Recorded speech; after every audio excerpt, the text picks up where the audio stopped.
Adakah mempelajari falsafah itu akan membuatkan seseorang sesat? Pernahkah anda terfikir, apakah makna kehidupan? Siapakah sebenarnya aku? Adakah dunia ini benar wujud? Untuk menjawab persoalan-persoalan itu, kita perlulah terlebih dahulu mengetahui apakah makna falsafah itu sendiri. Secara literal, perkataan falsafah merupakan perkataan pinjaman dari bahasa Arab dan berasal dari bahasa Yunani iaitu filosofia yang bermaksud cinta kepada hikmah. Dalam tradisi akademik, istilah falsafah mengacu pada asas atau ibu dari segala pengetahuan. Dalam pengertian ini, falsafah sangat erat kaitannya dengan agama, matematik, ilmu alam, pendidikan, politik dan segala ilmu.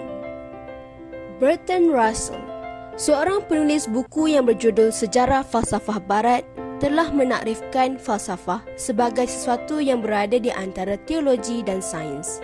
Russell berhujah, sebagaimana teologi, falsafah juga terbina atas spekulasi-spekulasi tertentu yang tidak dapat difikirkan dengan akal dan pada kebanyakan masa, manusia menerimanya kerana diberitahu begitu oleh mereka yang dipercayai, iaitu autoriti. Bagaimanapun, sebagaimana sains, falsafah memandu manusia untuk berfikir dalam kerangka yang tepat, menilai hujah supaya tidak terpedaya dengan autoriti yang belum tentu benar. Walaupun hakikatnya, dalam beragama, kita sememangnya perlu kepada unsur autoriti.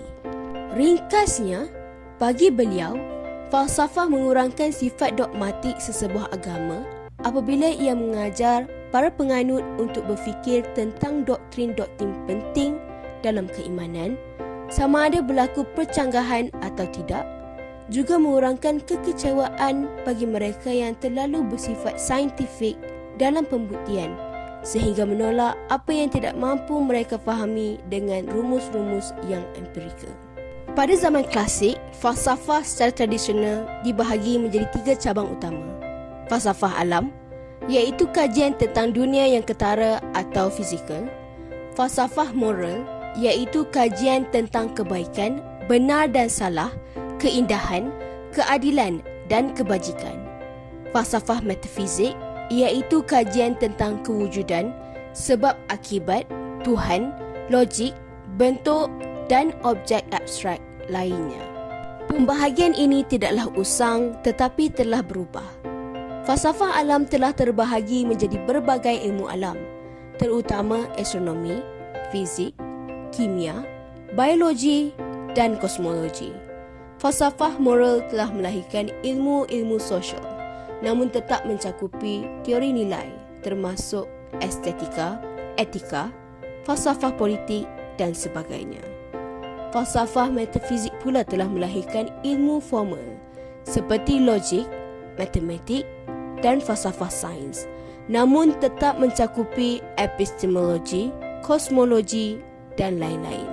Sebagai contoh, prinsip matematik falsafah alam karya Isaac Newton pada zamannya tahun 1687 dikelaskan menggunakan istilah falsafah alam kerana istilah itu digunakan untuk mencakupi disiplin ilmu yang kemudiannya dikaitkan dengan ilmu pengetahuan seperti astronomi, kedoktoran dan fizik. Namun, kini ia dikelaskan khusus sebagai buku fizik. Berdasarkan persoalannya, falsafah dapat dikategorikan 4 bidang utama. Pertama, metafizik. Bidang falsafah ini memikirkan tentang kewujudan. Contoh soalannya, apakah jenis benda yang wujud? Apakah sifat semula jadi benda tersebut? Adakah sesuatu wujud tanpa pergantungan kepada deria manusia? Apakah sifat ruang dan masa? Apakah sifat akal dan berfikir? Apakah yang dikatakan manusia? Apakah yang dikatakan sedar? Adakah Tuhan wujud? Kedua, epistemologi. Bidang falsafah ini memikirkan tentang ilmu pengetahuan. Contoh soalannya adalah seperti, apa itu pengetahuan? Adakah ada pengetahuan? Bagaimana kita tahu apa yang kita tahu? Bagaimana kita tahu terdapat minda yang lain? Ketiga, teori nilai. Teori nilai terbahagi kepada 2. iaitu etika dan estetika. Dalam etika, bidang falsafah ini memikirkan tentang moral manusia. Contoh soalannya, adakah terdapat perbezaan antara tindakan bermoral dan tindakan yang salah? Jika ada, apakah perbezaannya? Tindakan yang mana betul dan tindakan yang mana salah? Adakah nilai mutlak atau perbandingan? Bagaimana seseorang itu harus hidup? Estetika. Bidang falsafah ini memikirkan tentang keindahan dan kecantikan. Contoh soalannya, apakah itu indah? Bagaimana sesuatu itu dianggap cantik? Keempat, logik. Logik adalah satu bidang falsafah yang mengkaji penaklukan manusia. Falsafah merupakan sesuatu yang diusahakan oleh setiap bangsa. Ini adalah kerana manusia secara semula jadinya mempunyai fitrah ingin tahu dan cenderung kepada kebenaran. Daripada itu, tradisi falsafah terbina oleh kelompok manusia yang mengadakan pendekatan yang berbeza terhadap falsafah. Dalam sesuatu tradisi falsafah, anggotanya akan mempunyai minat yang sama dalam sesuatu persoalan falsafah dan juga mempunyai pengaruh yang sama daripada seseorang tokoh falsafah. Perkataan falsafah dalam konteks pandangan barat seperti Amerika dan Eropah adalah sesuatu yang mengelirukan. Ia biasanya merujuk kepada tradisi falsafah daripada tamadun barat dengan mengenepikan tradisi falsafah dari tempat lain. Masalah ini menjadi lebih rumit apabila didapati tiada perkataan falsafah yang wujud dalam tamadun Cina, Korea dan Jepun sehingga abad ke-19. Disebabkan itu, pernah juga sarjana barat menyangka bahawa falsafah itu tidak pernah wujud dalam tamadun ini. Malah, dalam tamadun Islam, falsafah merupakan sebuah disiplin ilmu penting dalam membangunkan peradaban.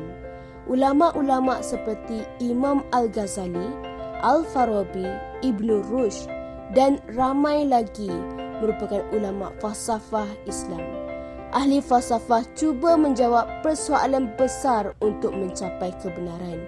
Dengan mempelajari falsafah, kita akan dapat berfikir dengan lebih kritikal dan berhujah dengan argumen yang lebih kuat.